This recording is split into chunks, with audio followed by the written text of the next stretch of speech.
Aquí cabe todo el cine. Con Eric Estrada. Retrovisor.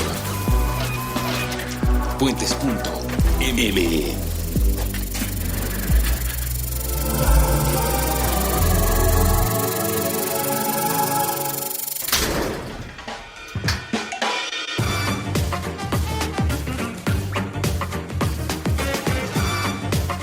Hola, muy buenas, yo soy Eric Estrada, están ustedes entrando una vez más al famosísimo y muy consentido Retrovisor en Cine Garage.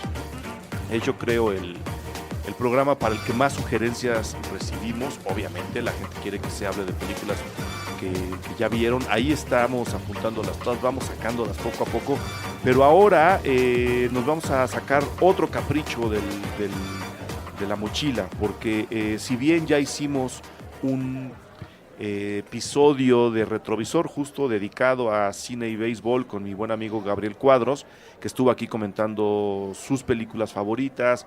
Lo hicimos más o menos a la altura de la Serie Mundial del año pasado, ese fue el pretexto, y vino Gabriel a platicar de algunas películas. Fue un programa muy divertido, muy bonito. A él le gusta mucho el béisbol, a mí me gusta mucho el béisbol. Solemos de hecho ir al estadio juntos a ver jugar a los Diablos de la Ciudad de México. Y pues bueno, lo vamos a dejar pegado aquí en la bitácora para quien quiera escuche las películas que nos recomendó el señor Cuadros, que seguramente va a estar escuchando este programa y hará uno que otro coraje, porque lo conozco, porque sé lo clavado que es con el béisbol, y porque estoy casi seguro que va a pedir derecho de réplica por alguna razón. Entonces, ese fue, digamos, el primer programa que tuvimos sobre cine y béisbol, pero ahora mi otro buen amigo Hugo Villa, director, ¿cómo te podemos presentar, Hugo? A pesar de que vienes a título personal, director de la Comisión de Filmaciones de la Ciudad de México. Para servirles. Que es eso, o sea, a eso se dedica, que no es poco. Ya tenemos un programa, varios con Hugo, pero uno dedicado a la Comisión de Filmaciones, que explica qué hacen, a qué se dedican, por qué nos conviene tener una comisión de filmaciones. También estará pegado en la bitácora de este episodio, pero ahora Hugo se quita la chamarra de la comisión de filmaciones, porque ya no son horas de oficina, número uno, y porque viene a título personal a hablar de lo mismo que hablamos con Gabriel Cuadros, que fue cine y béisbol. ¿Cuál es el pretexto? Yo no lo había encontrado hasta que empecé a hacer cálculos. Vamos a media campaña, mi estimado Hugo. Bienvenido, muchas gracias por tomarte el tiempo y por haber pedido un programa para ti que me hace muy feliz que a la gente lo haga. Bienvenido. Muchísimas gracias por invitarme de nuevo, muchísimas gracias por escucharnos y por unirse a esto, y sobre todo por seguir a Puentes y a Cine Garage y a Eric, que a mí siempre me gusta mucho escucharlo y platicar con él y seguirlo. Pues bueno, aquí está Hugo Villa, ya lo escucharon, y sí, vamos a media campaña, ¿verdad? Días Justo. Más, días menos, semanas más, semanas menos.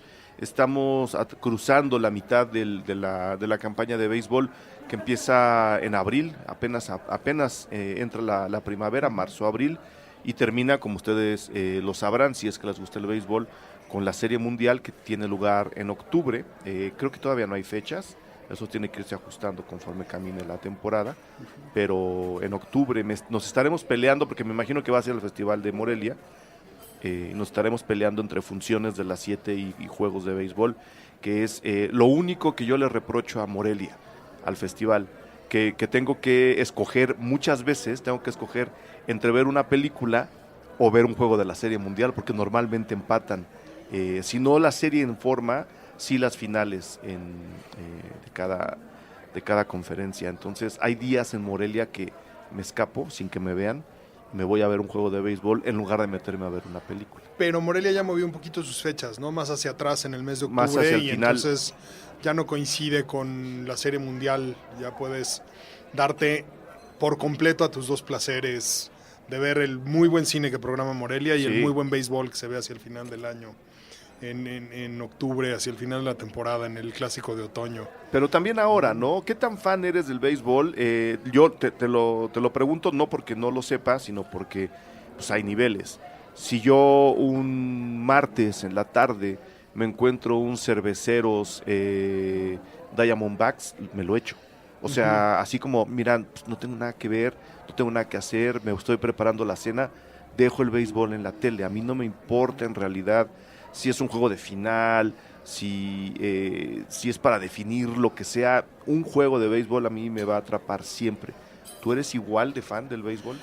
Yo veo mucho béisbol, veo béisbol de equipos nacionales, veo béisbol de ligas mayores, evidentemente, que es absolutamente espectacular, son unos mega atletas los que están ahí.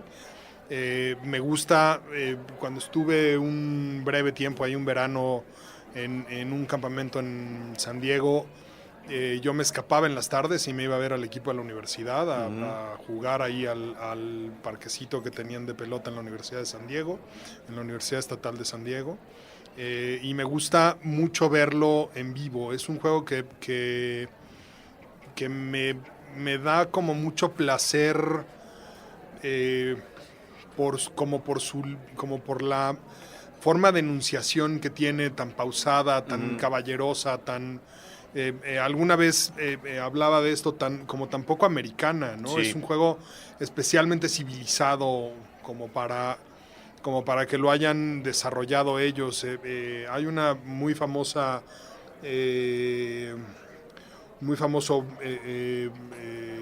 poema de un cómico que se llama George Carlin, que compara el fútbol americano con el béisbol, ¿no? Y entonces habla justamente como de todas estas cosas que tiene el béisbol que el fútbol americano tiene a diferencia, ¿no? Y se refiere a el béisbol. En el béisbol el objetivo del juego es, traduciéndolo, es llegar a salvo, safe, Sí. a casa, home.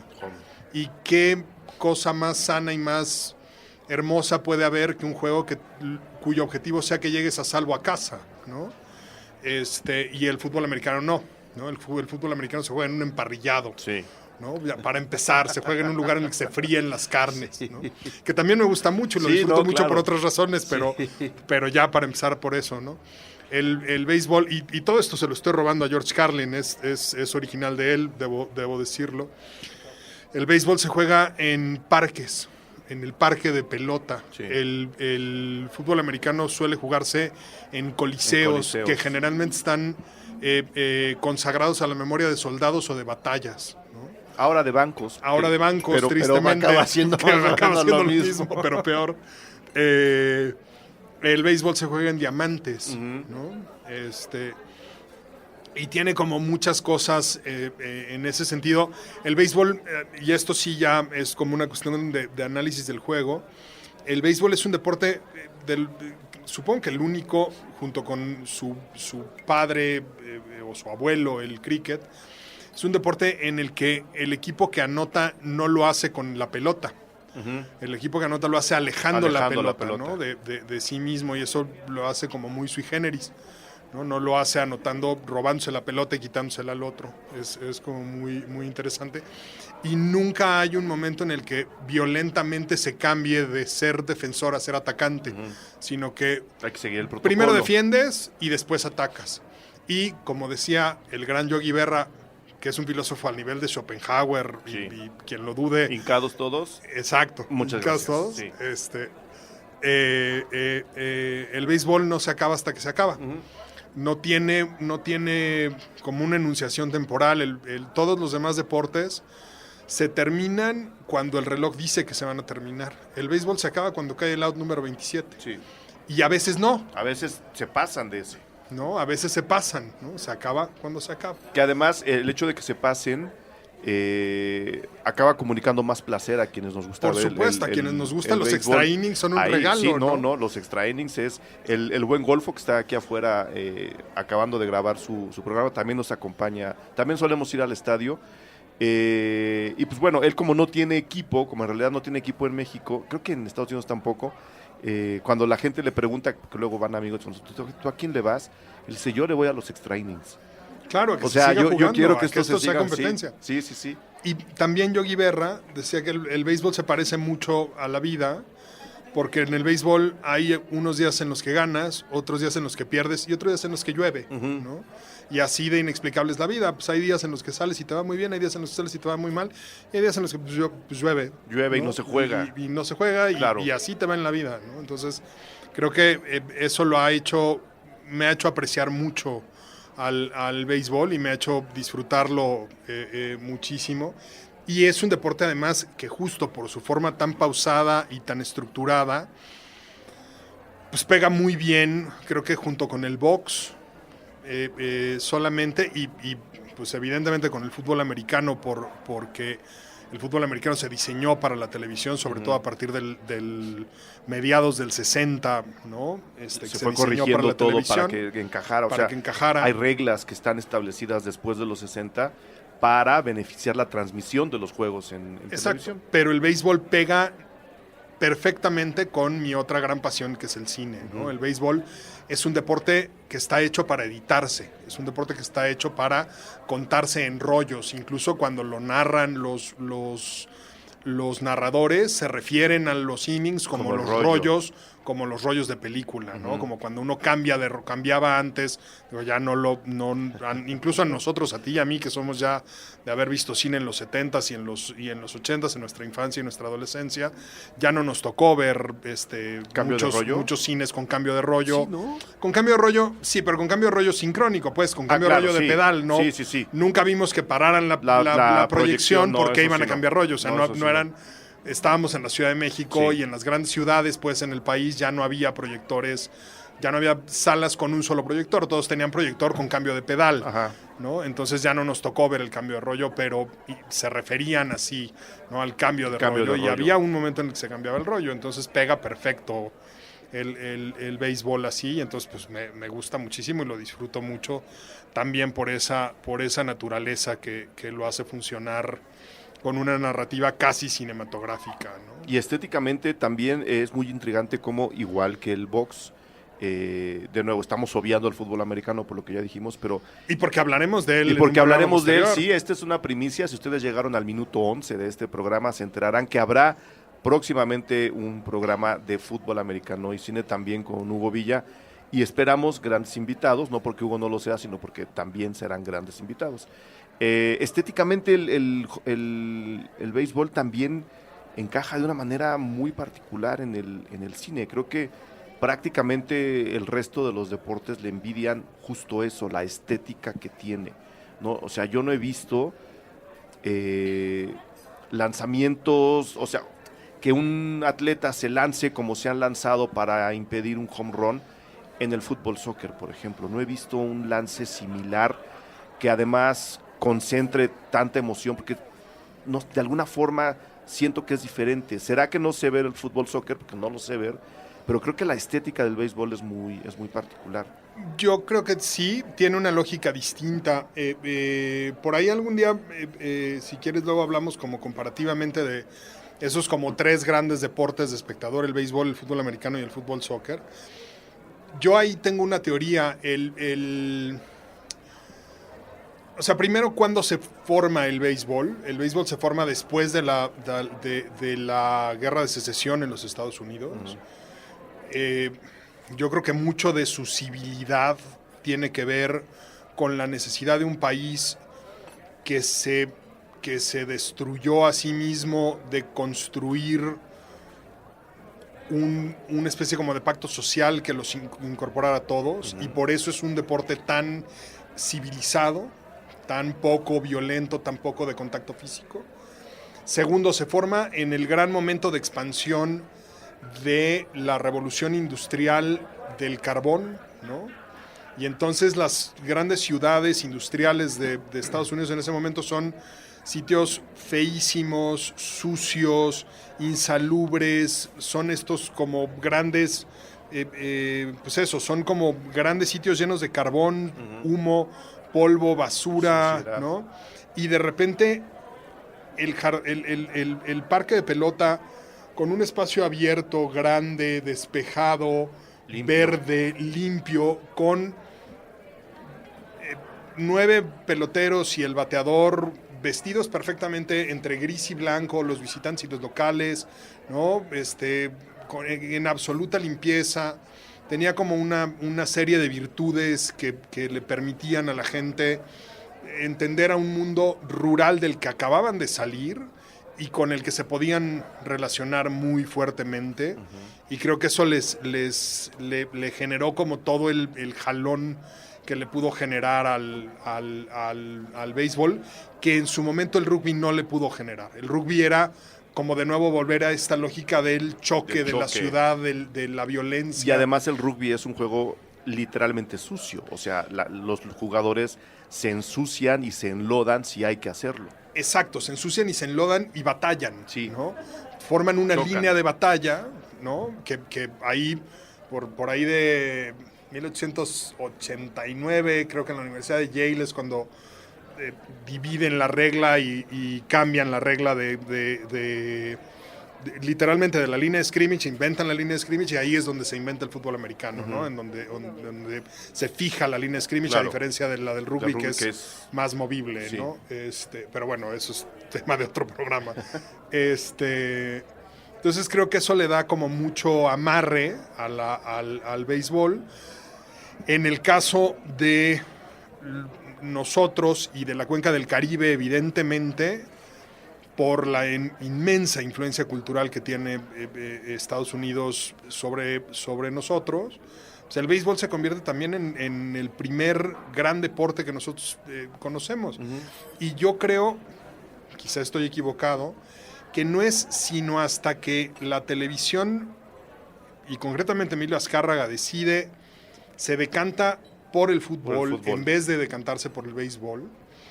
Y no sé si es porque los dueños del béisbol se saben muy fuertes en ese momento y deciden no venderle los equipos ni los derechos, que el béisbol es en realidad el gran deporte de espectador en México, ¿no? Es como el gran deporte.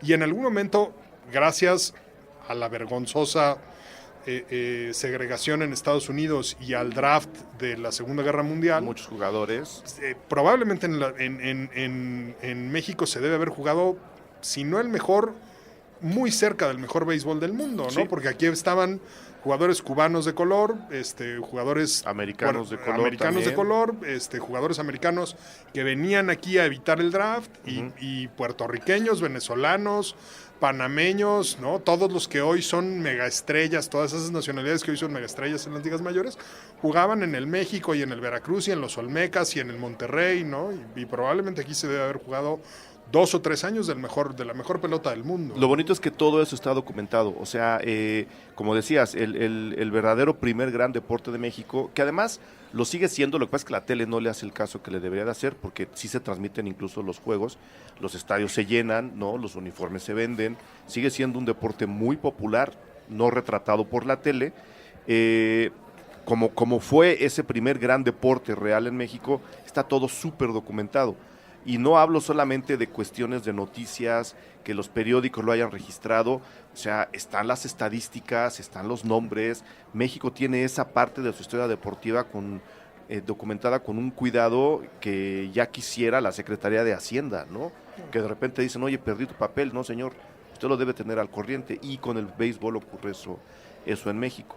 Y sí, es un deporte regional, ya nos estamos desviando un poco del tema, pero es un deporte regional, como siempre pasa con el béisbol.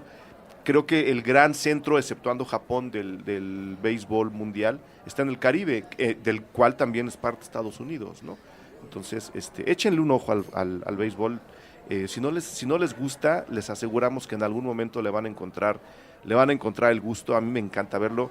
A mí me encanta ver, o sea, si están unas chavas jugando softball en ESPN, también lo veo, ¿no? Que es como la otra versión, que es la misma en realidad, solo cambia un poco. Rectazos de 80 millas que avientan por abajo del brazo, de terror. Sí. Y hablando de la velocidad, vamos a tocar uno de los últimos documentales que se han hecho, que a mí me gustó mucho. No sé si quieras empezar a hablar de las películas que elegiste para este episodio. Tú defines el orden, yo tengo aquí el que tú me mandaste, pero tú defines el orden, tú defines el tono, tú dale, Hugo. Pues yo, la que creo que es la mejor, porque además tiene por ahí un análisis social que me parece siempre relevante en el cine de John Sayles, es Eight Men Out, que es una película de 1988, que es sobre el escándalo de los medias blancas de Chicago, que se terminaron llamando medias negras, que cabe señalar que les decían medias negras desde antes del escándalo. Antes del escándalo. Les decían medias negras porque se les ensuciaba, como las medias eran ridículamente blancas, se les ensuciaban y entonces de burla les decían las medias negras. No fue por el escándalo. Ya se terminaron llamando medias negras por el escándalo. Pero bueno, además de que la dirige John Sayles, que me parece un tipo que siempre le pone un contenido social a sus películas y una mirada social muy, muy interesante, alejada del cine mainstream, como muy pasteloso, que suele producir Hollywood. De hecho, él no es ni de cerca un productor mainstream de Hollywood, es un tipo que sabe vivir de Hollywood, trabaja revisando guiones y reescribiendo guiones. Con ese dinero que gana, él se pone a producir las películas que a él le interesan hacer, y es un tipo en ese sentido muy brillante, muy interesante y muy respetable. Y pues bueno, hizo esta película en 88. Tiene un cast muy bueno. John Cusack, que siempre es un buen actor. Sí. Christopher Lloyd. Y hasta en las películas malas es bueno. Hasta en las malas es bueno. Y tiene ahí, es muy interesante que tiene a Charlie Sheen. Es muy interesante porque Charlie Sheen sí fue prospecto. Además Charlie Sheen no se llama Charlie Sheen, se llama Carlos Esteves. Su padre es de origen cubano.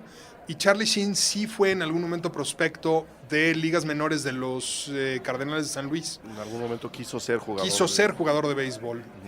Si se daba la vida que se dio en los últimos años, desde esos tiempos, pues probablemente no pudo, porque ya las ligas mayores te escupen muy fácilmente. Y eso generó una serie ahí de anécdotas muy interesantes respecto a la filmación, que además me las contó de primera mano John, porque por rebotes ahí profesionales lo conocí. Resulta que los demás actores que tenía él en la película, pues eran buenos actores, incluido John Cusack, pero pues no eran beisbolistas. Sí, y no. Claro, hacer un tiro desde el fondo de un jardín central, pues no cualquiera, ¿no? Es un tiro de 130 metros, 100 metros, cuando corto serán 75 metros a la segunda base, menos, ¿no? Sí. Es un cañonazo, ¿no? Y entonces, pues tuvo que usar a Charlie Sheen, de doble de cuerpo, vestido con todos los uniformes y con todas las gorras en todos los parques, haciendo los tiros de todos sus compañeros desde todas las posiciones, con casi todas las jugadas. O sea, todas las atrapadas difíciles, casi todas las jugadas las tuvo que hacer Charlie Sheen. Entonces, claro, lo poco que le quedaba de béisbol en el guante y en el brazo, gastó ahí. Se lo acabó Charlie Sheen. Terminó con la enfermedad esta de Tommy John, el brazo de Tommy John hecho pedazos, ¿no? Con todas las enfermedades habidas y por haber de articulares. Pero bueno, más allá de eso... Esa no me la sabía. Sí, esa es una buena anécdota. Y claro, es una película de muy bajo presupuesto, como todas las de John, y tuvieron que andar buscando parques de pelota que parecieran de 1919, que es la época de la película, y eso significaba pues que fueran que las bardas de los jardines fueran de madera todavía, o que tuvieran hiedra todavía, y entonces fue que tuvieran postes en las tribunas, que tuvieran ¿no? postes en las tribunas, porque que las tribunas fueran muy bajas, que fueran de madera, ¿no? Y entonces esa fue una parte como muy compleja del rodaje para ellos en el asunto. Me parece Eight Men Out. Esa es como la que a mí me parece que es... Nada más para puntualizar, la famosa maldición, o bueno, lo que ocurrió con los medias blancas, que ya eran los medias negras, es que pues, venden la Serie Mundial del 19. Sí. ¿no? Ellos reciben un soborno, me imagino que la mafia estaba metida ahí, yo esos detalles no los tengo. Sí, claro. Reciben un soborno y ellos pierden deliberadamente la Serie Mundial, cosa que luego se averigua, sí. Y desde entonces creo que no han vuelto a ganar. No han vuelto a ganar. Y el personaje que hace Charlie Sheen es quizá el más enternecedor, que es Shoeless Joe Jackson, que es un jugador al que le decían Shoeless porque empezó a jugar sin zapatos, y que después es un personaje que lo tomé justo para empezar con esa película, porque después aparecen en otras dos de las películas de las que voy a hablar, que es un personaje como muy representativo de como la dualidad del fracaso del sueño americano, ¿no? Por un lado, es un jugador de béisbol brillantísimo, es un tipo que se dedica en cuerpo y alma al béisbol, y por el otro lado es parte de este equipo que vendió el máximo sueño de un jugador de béisbol, que es llegar a la Serie Mundial. ¿no? Sí. Y además es muy sintomático, no sé si sintomático, es como muy... en inglés la palabra es serendipity, es muy accidental, es una coincidencia extraña que haya sido un tipo como Charlie Sheen el que haya hecho a Shoeless, ¿no? Nada más te corrijo, no fue Charlie Sheen el de Shoeless. Fue Cusack. Es de Debe Sweeney. Debe Sweeney. Debe Sweeney es el que hace a Shoeless Joe Jackson. Charlie Joe. Sheen hace a Oscar Hapfish. A Oscar Hapfish. Ok. Pero están los dos en la misma Están película. los dos. Se entiende. Traes tu información muy bien estructurada, pero se te fue ese pequeño detalle. Va. Ahí está. Pues eso, el personaje es muy interesante porque tiene como ese rompimiento del sueño americano, pero al mismo tiempo es pues como la leyenda del gran jugador que jugaba al béisbol sin zapatos, ¿no? Sí. Es como el tipo que se entrega por completo al béisbol. Esa es como la primera de la que quería platicar hoy. Que además se consigue en DVD, Sí. no es difícil. Creo que todas se consiguen en DVD. Todas se consiguen en DVD y algunas de ellas también están disponibles ya en plataformas over the top, Sí. en streaming, en diferentes plataformas over the top. Luego está El campo de los sueños, que creo que es una película que siempre que se hace una lista de béisbol en el cine aparece. Es una de las que están en todas. Y lo más curioso, todo mundo tiene una razón distinta para incluirla. Algunos es extremosa. Es una película que algunos la incluyen por mala Sí. y otros la incluyen por buena. Por buena. Es a veces es una película que no necesariamente la interpretas como que se trata de béisbol, sino que se trata de es en realidad una metáfora, de nuevo usando al béisbol como un vehículo del sueño americano y como la inocencia del sueño americano representada un poco por el hipismo de los 60s queda destruida en la ola egoísta y mercantilista del reaganismo, porque esta película es de 1989, y como la única forma de recuperar ese sueño original, esa pureza y esa limpieza original del sueño americano es volver a las raíces del agricultor americano que vive de la tierra originaria. Ese es como el fondo de la película, y el béisbol es una representación de ese sueño originario al que se tiene que volver, y más todavía el béisbol con los recuerdos, y digo, estamos hablando justamente de eso, el béisbol de los recuerdos, el béisbol de la pureza, de la transparencia, de la fundación.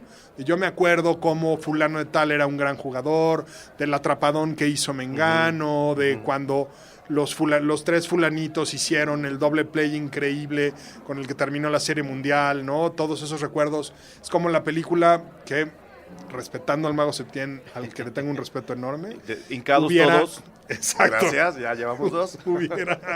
hubiera podido escribir si hubiera sido un guionista de cine, ¿no? Es de eso se trata, porque recupera como todas estas cosas. Le hace poca y mala justicia a las ligas, en mi parecer, para hacerle justo a la historia del béisbol en los Estados Unidos. Le tendría que haber sido mucho más justo a las ligas segregadas negras. Y le hace poca y mala justicia a las ligas segregadas negras. Si mal no recuerdo, aparece un solo jugador de las ligas segregadas negras y aparece ahí de sobra. Sí, como por atrás. Como por atrás. Y pues ahí se te quedan fuera Satchel Paige. Se te quedan fuera, por ejemplo, 4 o 5 de los mejores pitchers probablemente que ha habido en la historia, ¿no? Y se te queda fuera justo el doble fondo del sueño americano de los 20 y los 30, ¿no? Es efectivamente el sueño americano construido sobre los huesos y los cadáveres y la sangre y el sudor de todos los esclavos que construyeron el sueño americano en el sur, ¿no? Uh-huh. Ty Cobb es un señorito, ¿cómo le decían? El durazno de Georgia. Es el señorito de Georgia porque abajo de él hay un montón de esclavos que permitieron que se construyera el mito de Ty Cobb, ¿no? O sea, y esa parte pues la olvidan muy guapa y cómodamente en la película. Sueños. No sé si en el libro, porque todas las películas gringas de hace unos 20 años para acá suelen basarse en novelas, uh-huh. no las suelen basar ya en nada original, pero bueno, ahí le hacen como un flaco favor. También habla de las, o sea, el equipo estrella de la película también son los Medias Blancas de Chicago. También, el sueño que se rompió de nuevo. Sí, otra vez el sueño que se convierte en pesadilla. ¿Ibas a decir algo más del campo de los sueños? Sí, justo respecto a que sean los Medias Blancas, esos Medias Blancas de Chicago, hay una cuestión que sin ser... Digo, no sé si si de ahí sea, si por eso sea, esa sea la razón de fondo, pero en realidad hay como una visión de una especie de purgatorio, pues, porque esos medias blancas de alguna manera están atrapados en este sueño roto, ¿no? Es como parte del truco de la película, es que están atrapados en este sueño roto y la forma de liberarlos de este sueño roto es que el sueño se viva por completo, que puedan, la prohibición de jugar al béisbol se les levante y entonces puedan volver a jugar béisbol, el salir de su purgatorio para volver a jugar béisbol. Es interesante porque hay una lectura evidentemente religiosa, hay un purgatorio del cual tienen que ser liberados los jugadores, y no sé si alguien alguna vez lo haya planteado de esa manera y sea yo el único reprimido de escuela católica que se lo haya planteado de esa manera y que por eso también me guste un poco menos la película, ¿no? Pero entró a la lista. De lo que debiera gustarme, pero entró a la lista porque es de las fundacionales del cine, cuando menos de nuestra juventud, ¿no? 1989 ahí es como de las que teníamos que haber tocado a como diera lugar. Sí, con Kevin Costner. Dirige Phil Alden Robinson. Uh-huh. Déjame hacer, Hugo, la pausa del episodio y regresamos con el resto de la lista, que no me gustaría que se nos quedara alguna por ahí en el tintero, entonces hago rápido el corte y venimos con el resto de tus propuestas. Sí.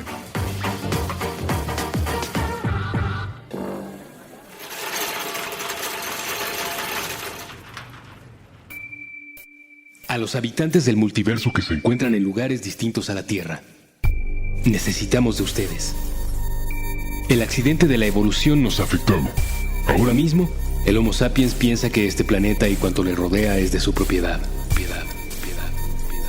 Somos incapaces de olvidarnos de la crueldad. Despreciamos a nuestros semejantes. Conservamos en muchas formas la esclavitud. Sí, nuestro cerebro ha sido capaz del arte y la ciencia. También hemos inventado la desigualdad y el odio. Estamos obsesionados con el tema de las clases sociales. Tendemos a hablar de los otros mediante etiquetas. Hemos diseñado un sistema donde la desgracia ajena nos resulta benéfica. Pero imaginen cómo cambiaría todo si ustedes, habitantes de otro universo, galaxia o planeta, nos demostraran que no somos únicos ni especiales. Un solo contacto sería capaz de transformar cuanto pensamos acerca de todo. Ni siquiera tendrían que acercarse demasiado a nuestro aire contaminado. Así que, si están allá afuera, si existe alguna forma en que su tecnología sea capaz de recibir y decodificar estas palabras, envíen un mensaje de vuelta. Dejen que comience un periodo nuevo y que el hombre empiece a ser una criatura menos letal para sí misma.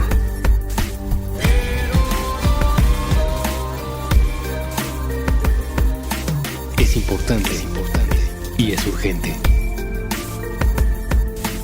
Un mensaje de puentes.ml. para la vida más allá de la Tierra.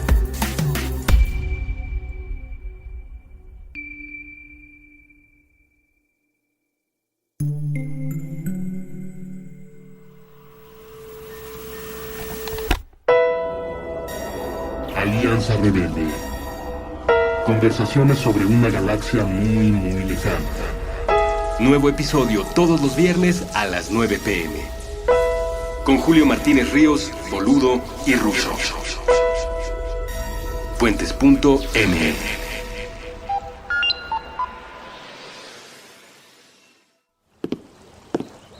Nunca se cruza el mismo puente dos veces.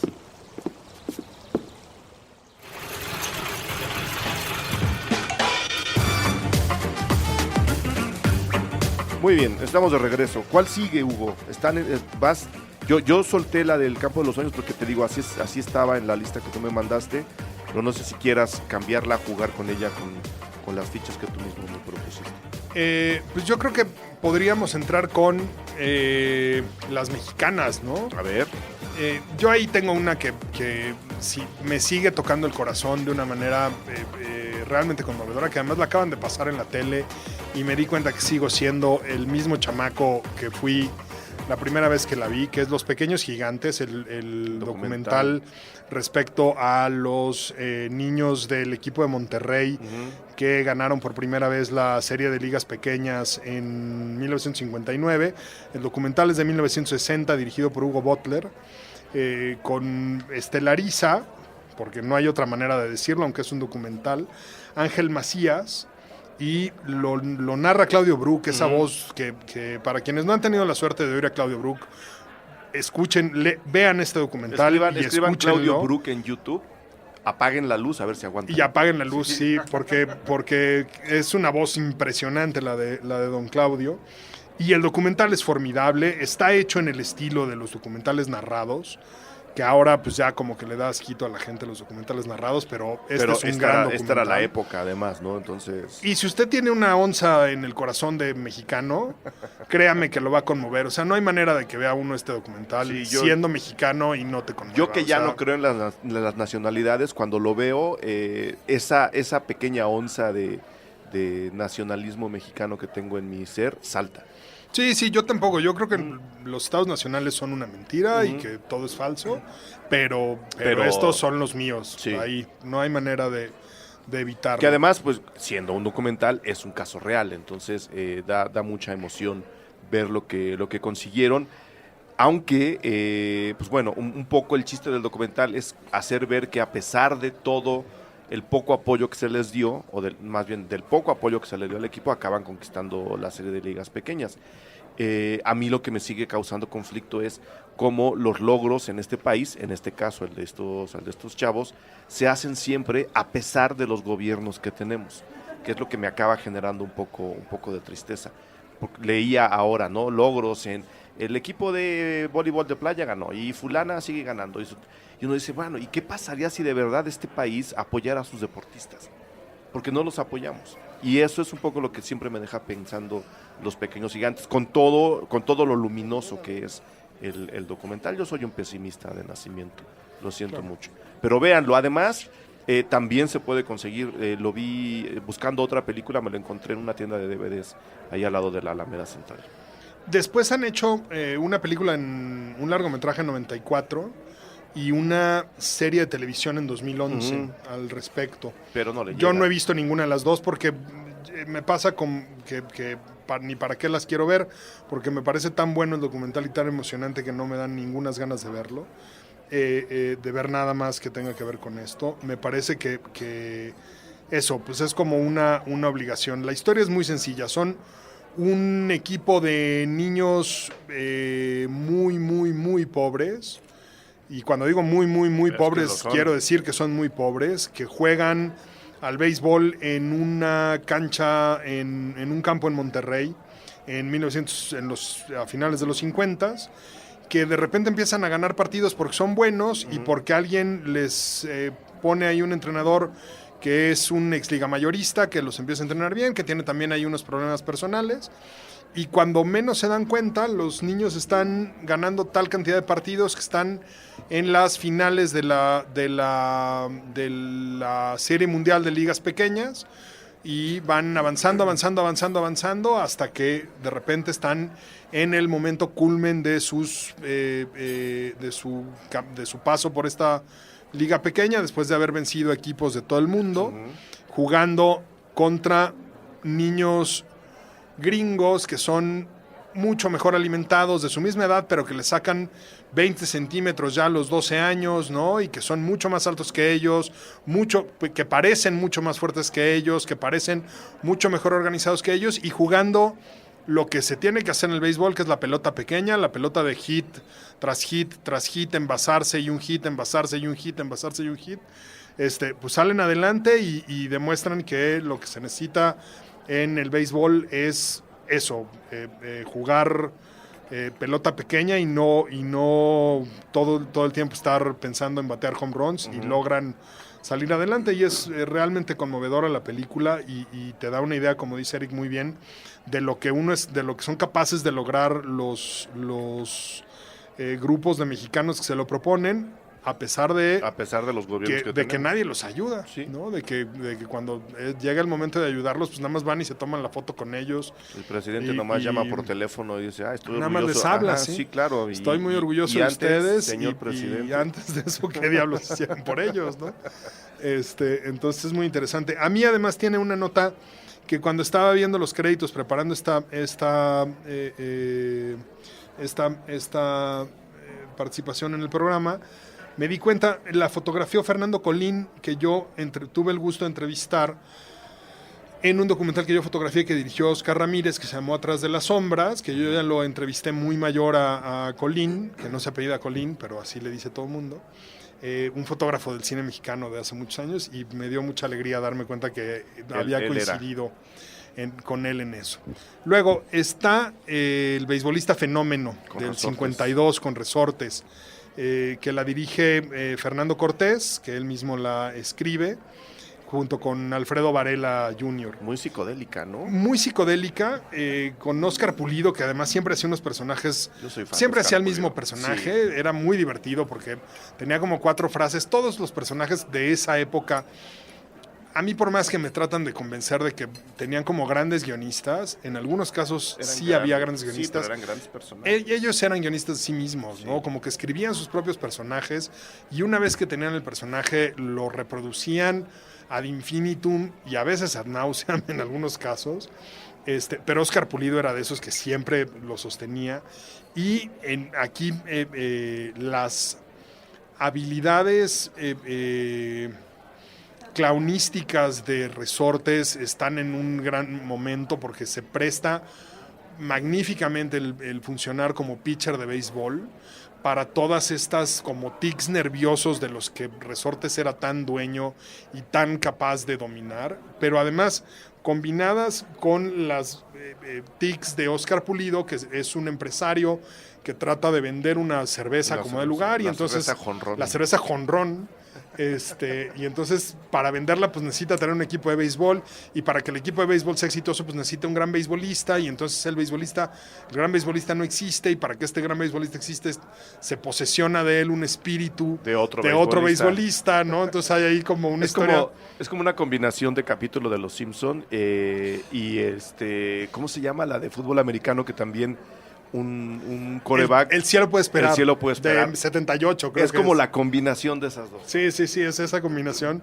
Pues lo hace una película muy, muy, muy divertida, muy entretenida, y pues eso, como un muy buen cine de béisbol, que además sí tiene béisbol, porque sí hay jugadas, sí hay batazos, sí tiene como mucho que ver, porque el objeto de la película es que se juegue buen béisbol. El objeto de la película es que el beisbolista sí sea un beisbolista fenómeno. No es un dato accidental para el personaje. No es algo que pasa sin que tenga ninguna relevancia, ¿no? Y luego pues está, que a mí seguramente Cantinflas debe haber hecho por ahí a más de un beisbolista. Pero aquí somos fans de Tintán. Pero aquí somos más fans de Tintán. Y entonces... Esta no la he visto. El mariachi, claro que has visto, se llama Tintán en La Habana. Es la otra versión o sea, el título es El mariachi desconocido, que es de 1953, dirigida por Gilberto Martínez Solares. Pero la otra versión, el título compuesto es Tintán en La Habana. Y es cuando nace el personaje de Kiko Guanabacoa. Es ahí donde sale ahí nace Kiko Guanabacoa, que va al Tropicana, Kiko Guanabacoa, y entonces y ahí es donde se le revela a creo que es a Gloria Mange, no recuerdo exactamente porque yo no me acuerdo de ellas, o sea, cuando las veo las disfruto mucho, pero no me acuerdo si es a Rosa de Castilla o a Gloria Mange, que está sentada Gloria Mange, se sienta viendo el ensayo en el Tropicana, se sienta junto a ella Tintán, y le dice, ¿tú quién eres, chico? Y Tintán le dice, yo soy Kiko Guanabacoa. Y entonces le pregunta, ¿y tú qué haces? Yo juego pelota fenómeno.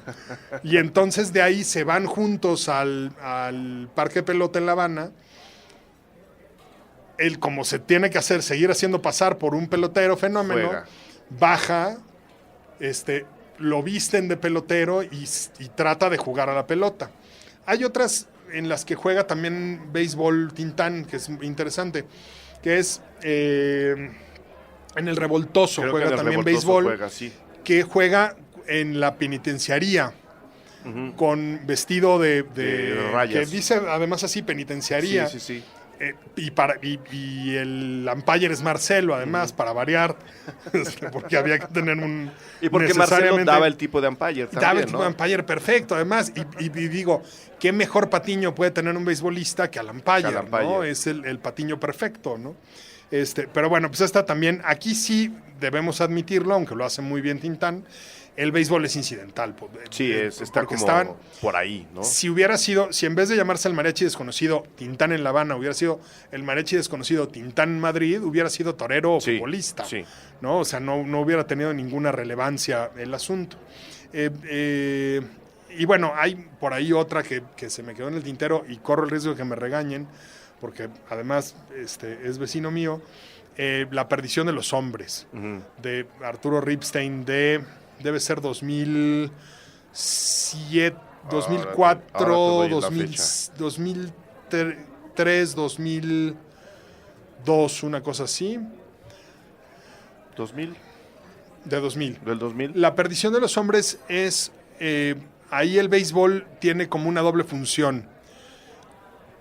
El béisbol es un gran escape del personaje principal, es como la forma en la que él se siente liberado, justificado, en la que puede salirse del peso, la rutina y el infierno que es su vida monótona, aburrida, dolorosa y triste diaria, pero como es don Arturo, que no los deja escapar nunca, esa misma salida y ese mismo escape se termina convirtiendo en el en el peor mecanismo de tortura después, ¿no? Y ese escape y esa justificación y esa validación que obtiene se termina convirtiendo en el peor de los horrores que lo persigue, que persigue al mismo personaje que se había sentido liberado, y entonces su liberación se termina convirtiendo en el monstruo que lo persigue, ¿no?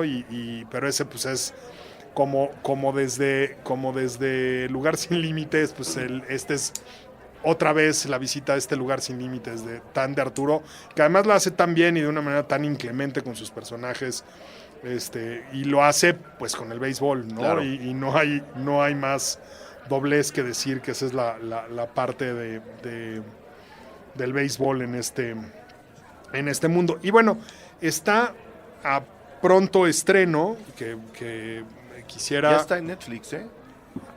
¿Estás hablando de Fastball? No, de Fastball no estoy hablando. Quería hablar de otra mexicana que es 108 Costuras. 108 Costuras, que estarán por estrenarla. La tenía yo por ahí anotada. No sé, no tiene todavía fecha. No, en realidad no la he visto todavía con fecha. Solo está anunciada en Internet Movie Database. ¿En español? En español está anunciada como 108 Costuras. Yo la vi ahí, no tengo más información al respecto. Y es de béisbol, obviamente. Es de béisbol, 108 costuras es la cantidad de costuras que tiene La pelota. de ligas mayores, como mayor referencia para ustedes. De Fernando Calife. Que dirige Fernando Calife y Con Kuno Becker. Híjole. Con Kuno Becker. Kuno Becker tiene muy mal sino para las películas deportivas. pues hizo gol, ¿no? Y se acabó. Pero es la única deportiva, o sea, tampoco... Sí, pero mató, o sea, no tampoco él, pero generalices. estuvo ahí y se murió la trilogía. Iban 3 películas, creo que ni la 2 acabaron. Claro, Ojalá no pase eso aquí. esperemos que no pase eso. Saludos a Kuno. Saludos a Kuno, que también ya creo que está por debutar como director, si no me equivoco. Esas serían las mexicanas, entonces. Esas serían las mexicanas de mi tema. Hay muchas más. Sí. El béisbol, pues Me eso. atrevería a decir que hay más películas de béisbol en México que de fútbol soccer. Sí, es que el fútbol soccer es un deporte muy difícil de filmar. Sí. Es muy aburrido en la tele. Es muy aburrido en la tele. Es muy monótono. Es difícil y si no se juega a niveles de excelencia, es prácticamente intratable. O sea, es realmente difícil. Lo tienes que o sea, filmarlo y editarlo. Hay que glorificarlo demasiado. Construirle para que se una vea. narrativa visual es muy difícil al fútbol. Por eso el béisbol, el fútbol americano y el box son como mucho más sencillos, porque como se cortan, Sí. como se parten naturalmente, incluso el box, por ejemplo, que dentro de los mismos rounds tiene momentos en los que se parte, momentos en los que se corta, que se separan o que hacen clinch o que te dan chance O que tiran a alguien. o que tiran a alguien, que te dan chance de cortar y dar la vuelta y mover la cámara o ponerla en otra posición, o que la misma intensidad de un golpe te da como la oportunidad de aquí le meto tijera y me voy al otro emplazamiento. Se prestan para eso. El fútbol es muy difícil porque justo su narrativa visual y la lógica como espacial del juego es demasiado continua. Entonces el fútbol se presta como para hacerlo todo en plano secuencias. Creo que el que mejor lo ha hecho fue en la versión inglesa de Mean Machine, la que hizo hace unos años Guy Ritchie en la prisión. Creo que fue el que lo filmó un poquito menos mal, como que le pudo dar un poco más de fluidez De al luz. juego, pero en general el fútbol soccer es difícil de filmar para películas porque además lo tienes que resumir, como el fútbol Sí. dura 90 minutos y en esos 90 minutos el gol puede suceder en el minuto 1, en el minuto 90, Sí, no. Como dices, es intratable. es dificilísimo. ¿sí? ¿Qué sigue, Hugo? ¿Qué sigue? Para que no se nos queden ahí. Y bueno, podríamos continuar con un par de documentales, uno que ya vi y otro que estoy furioso porque no puedo ver porque no encuentro en ningún lado. El documental que ya vi es Fastball. Es buenísimo. ¿Te pareció? A mí me gustó mucho. A mí me dio un poco de pereza. Lo dirige Jonathan Hopp, Ajá. lo narra Kevin Costner. Costner y salen por ahí Derek Jeter, Denard Span, un montón Nolan Ryan, el Expreso de Refugio Texas que le decían, Miguel Cabrera, Todd Fraser, un montón de peloteros nuevos y Derek otros de Jeter. muchos años, etcétera. Muy, muy brillantes en ese sentido. A mí me resulta muy interesante porque alguien dijo alguna vez, no sé si sea cierto, que la razón por la que los senadores de Washington no contrataron en su tiempo a un novato muy alto que jugaba en Cuba en los tempranos 50 para jugar en ligas mayores es porque no tenía una muy buena recta. Ese novato muy alto se llamaba Fidel Castro. Sí. Él dice que no es cierto, que tenía muy, muy buen change-up y muy buena curva, y que nunca hubiera firmado con los senadores porque él sabía que hubiera terminado de limpiabotas en Nueva York. Lo cual indica que probablemente no tenía muy buena recta. Y que Saludos a Fidel también. Y que él lo sabía. Pero bueno, la diferencia entre ser un pitcher de ligas mayores y no ser un pitcher de ligas mayores, efectivamente es la diferencia entre tirar una recta de 80 millas por hora y tirar una recta de 95 millas por hora. y tirarla consistentemente, ¿no? Tirarla dentro de la zona de strike. Y eso está muy claramente explicado en el documental, está muy bien documentado. La polémica es muy interesante sobre quién tiró la recta más rápida de la historia. Que es lo que cuenta el documental en realidad, ¿no? ¿Quién es el de los pitchers que están, ¿no? que se han conocido como rápidos? ¿Cuál es el que ha lanzado la bola pues, más rápida, justo? Pero me entran, como dices, en esta controversia de, pues sí, fulano promedió tanto, pero el sistema en el que lo midieron en 1920 y cacho no tiene nada que ver con el que midieron la recta de fulano de tal en 1970 y tantos, y al final hacen una especie de condensación y dicen, si nosotros midiéramos ahora a todos estos peloteros con la misma técnica, a la misma distancia, el más rápido sería fulano de tal. Ellos sí lo dicen. Véanla para que sepan quién es, porque además... Y luego véanlo pichar. A mí se me hizo un momento emocionante, la verdad. Sí, esa parte es muy emocionante. Tiene esa parte, te lo concedo, es muy emocionante. Pero y hay una parte como muy divertida cuando sientan como a los viejos peloteros. Sí. A que te cuenten, sobre todo los que estuvieron como de los 60s, los que vivieron la transición de los 60s a los 80s, que alcanzaron a que les picharan entre los 65 y todavía 82 vieron pasar pichadas. Y que te dicen qué se siente. Y que esa parte es muy, muy, muy divertida y muy ilustrativa además. Sí. Porque uno las ve, o sea, incluso sentado en el parque, a menos que alguna vez hayas tratado de tirar, digo, porque la distancia son 60 pies. Sí. 60 pies son 20 metros. Un día traten de tirar una piedra más o menos 20 pesadita, metros. 20 metros de distancia, y luego tírenla 60 veces.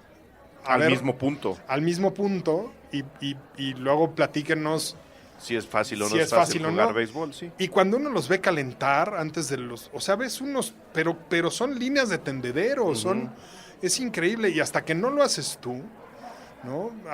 Yo una vez fui con el codo inflamado con mi ortopedista, y me pregunta, ¿qué hace? ¿Por qué le duele?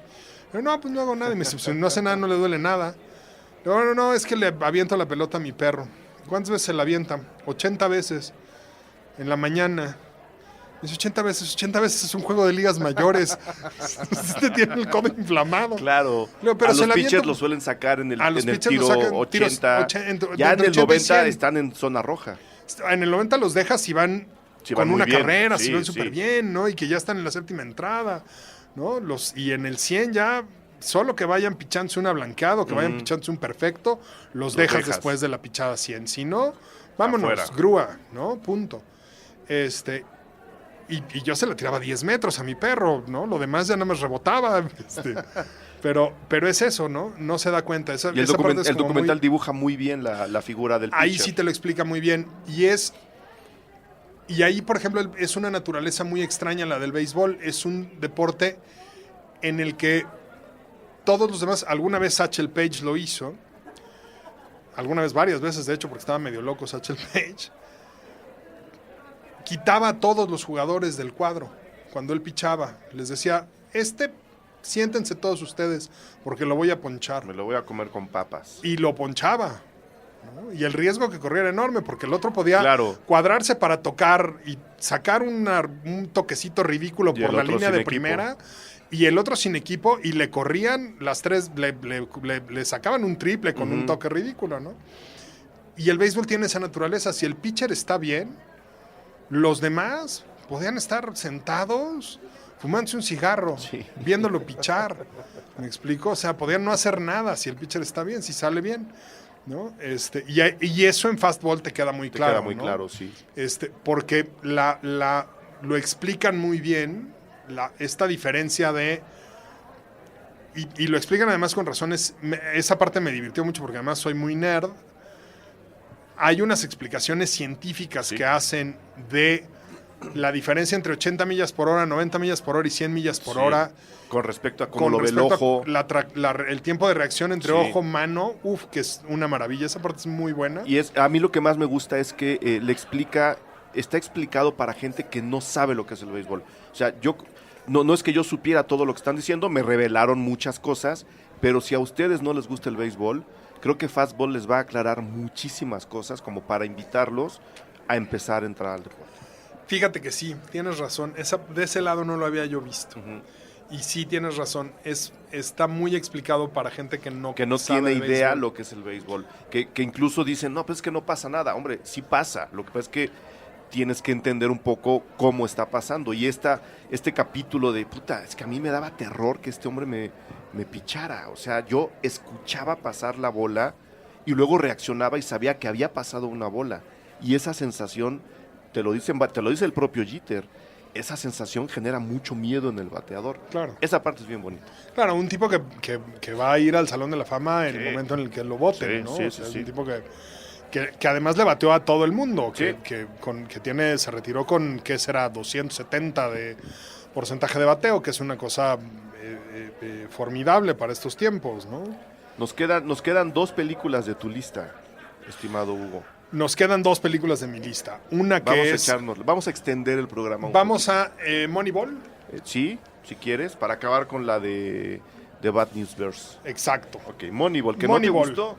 No, fíjate que yo iba con ganas de que me gustara, porque aunque no soy fan de los Atléticos de Oakland, me caen muy bien. Es A un mí me equipo caen que me muy cae bien, muy sí. bien en los Atléticos de Oakland. Yo solo conozco a un fan que es, curiosamente, Gabriel Cuadros, que ya vino a grabar el programa. Mira. Ahí le va a los Atléticos. Me caen muy bien los Atléticos de Oakland. Me cae muy bien Brad Pitt como actor. Sí. Y Jonah Hill también, fíjate. Y además está Philip Seymour Hoffman, que era un actor estupendo. Y pensé que iba a ser una gran película. Me emocioné mucho.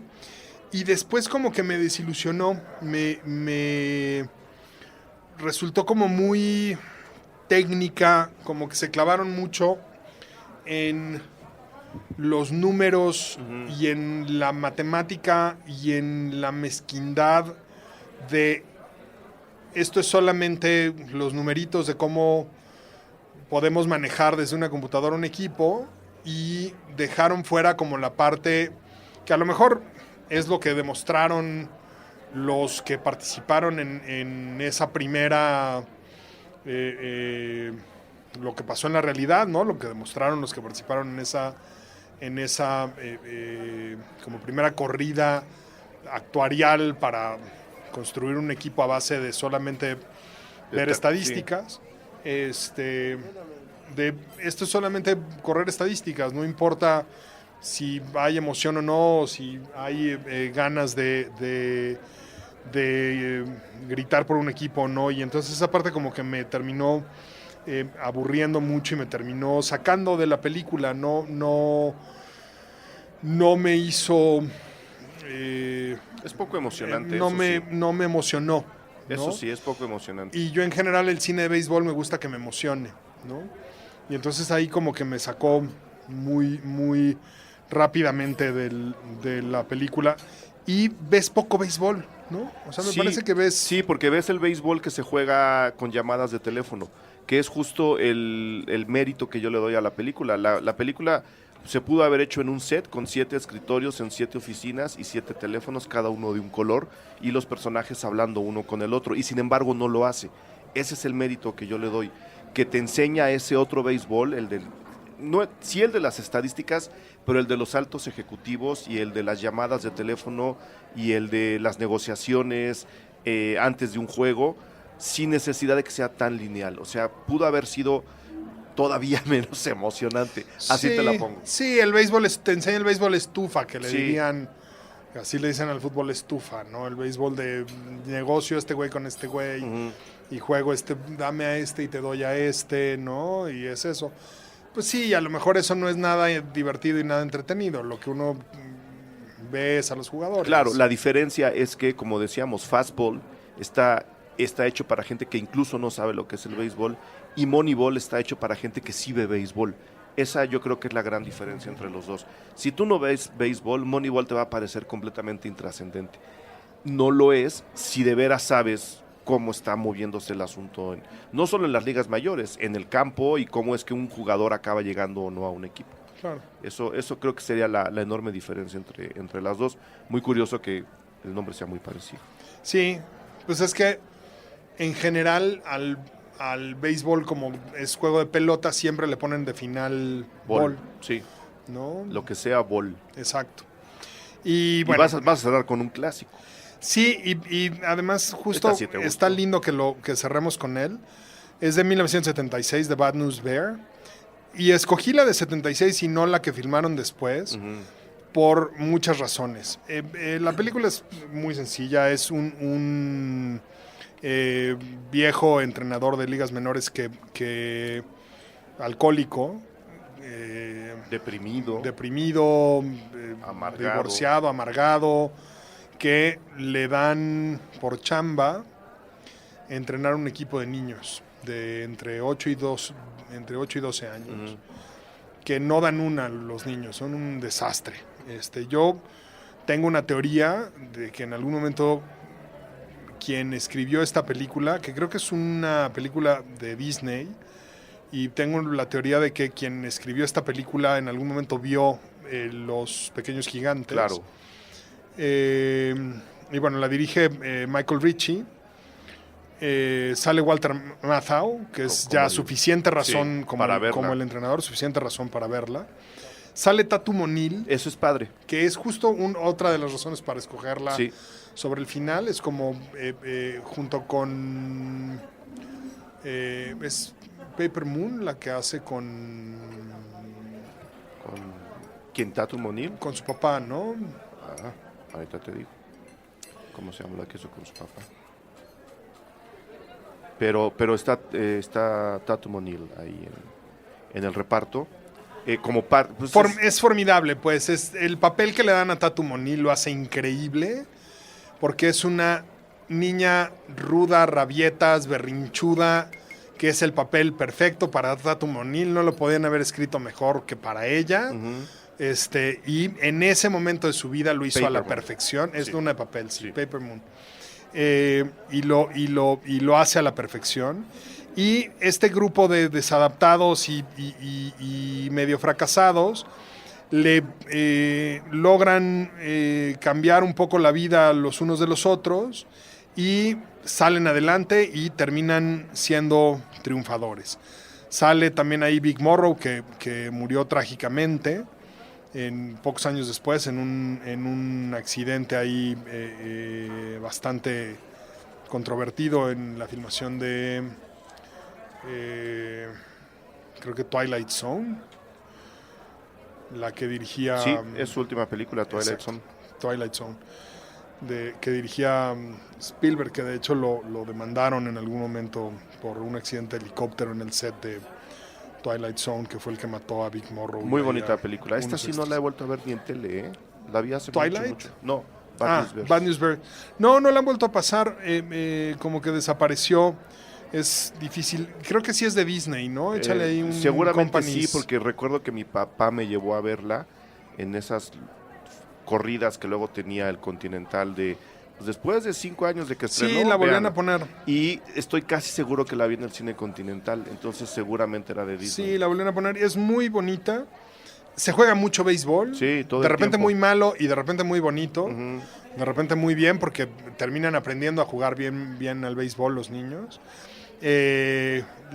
Tatum hace de pitcher, que es más virtuoso todavía. Y pues eso es como muy enternecedor a la película. Muy bonita para verla con toda la familia, la verdad.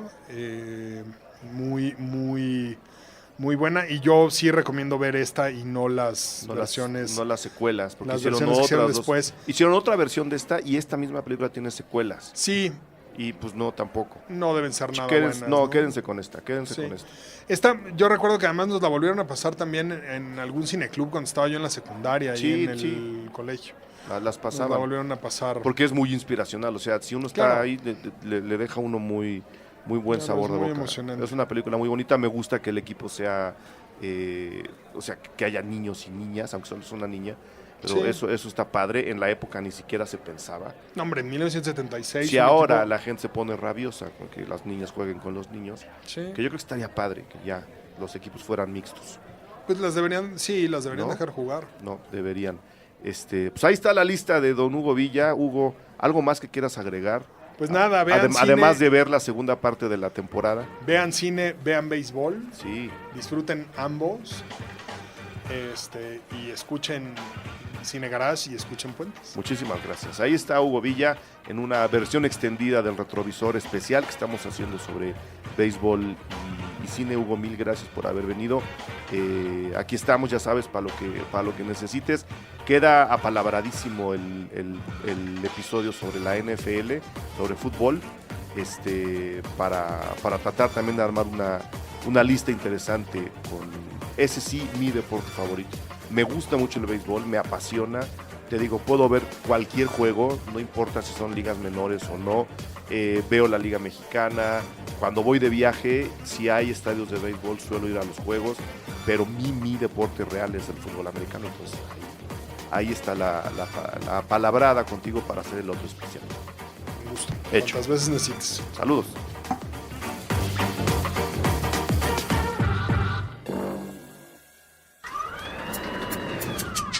Cine Garage. Aquí cabe todo el cine. Con Eric Estrada. Retrovisor. Puentes.me